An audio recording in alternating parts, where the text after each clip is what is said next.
Govoreći u Glini na dan ustanka 1952.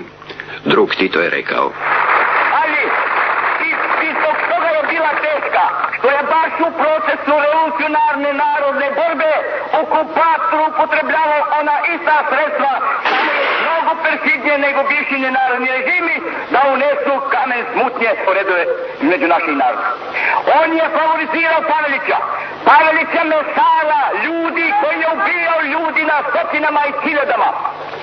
Pavelića zver, Pavelića izdajnika koji je prodao komad po komad naše zemlje, koji je dao Dalmaciju Italiji i čak se više te dovesti nekoga s poljeta ovdje za kralja Hrvatske.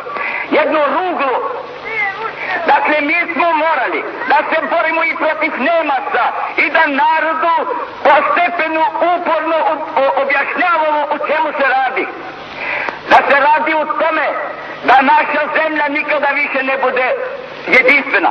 Da se radi o tome da se ovdje stvori u ovome dijelu Evrope teren gdje će veći tu biti trzavica i međusobna borba i istrebljenja, što je i odgovaralo fašističkoj ideologiji.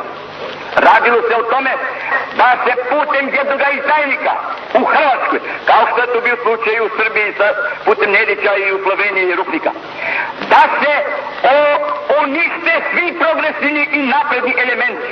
Brojni logori u našoj zemlji, Jesenice, Gradiška i tako dalje, krvavi su svedoci strašnih krvoprolića i sve mogućih perfidnih metoda u ubijanju ljudi. Tu su ginili zajednički i Srbi i Hrvati. Tu se radilo ne samo o nacionalnom istrebljenju drugih naroda, nego se radilo o istrebljenju progresivnih ljudi, komunista, naprednih ljudi koji su težili k nečemu boljemu nego što je bilo. Mi nismo sijali nacionalnu mržnju. Tamo gdje su bili zavedeni muslimani ili Hrvati ili koji bili Srbi i tako dalje, mi smo objašnjavali: braćo, nemojte to raditi. To će biti zlo za budućnost naših naroda. Nije kriv čitav jedan narod što ima jedan mali dio izdajnika u njegovim redovima. Tražite krivce u oni kliki koja vlada i koja je kriva za to, a ne u čitavom narodu. Oni su bili bez perspektive. Njihov je cilj bio samo istrebiti svakog onog koji se njima ne sviđa. Fizički istrebiti. Oni nisu poznali reći ljubavi čovjeka prema čovjeku, nego ubij što više možeš. Pronalazi sredstva kojima ćeš najviše ljudi uništiti. Zašto takvi ljudi koji su klali na mostovima i po crkvama nevinu decu, žene i ljude, zašto takvi ljudi mogli da očekivaju pobjedu u ovoj velikoj borbi? Ne.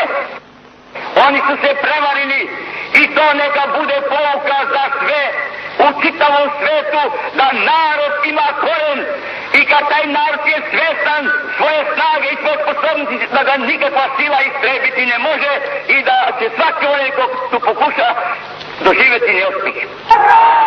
Ima danas još pojedinaca koji gledaju unatrag, koji iz bilo kakvih pobuda ili postrekivani iz inostranstva ili od onih koji su izbačeni sa vlasti, ljudi koji ponovno i koji ne samo ponovno nego sistematski čas manje nastoje da ubace kamen smutnje u redove naših naroda koje zasiju šovinizam. Gonite iz svojih redova takve ljude. Mi nećemo više zrakovišnog rata. Mi smo jedna čvrsta socijalistička zemlja.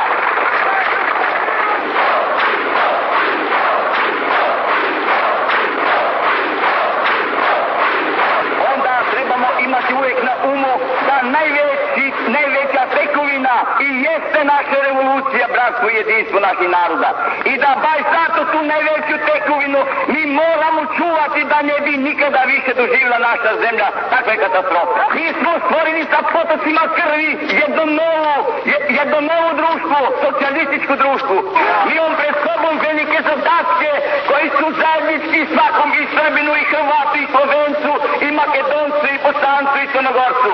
Svima je na jedno te isto na srcu i na umu da stvorimo ljepšu i sretniju budućnost za sadašnja i buduća pokoljenja.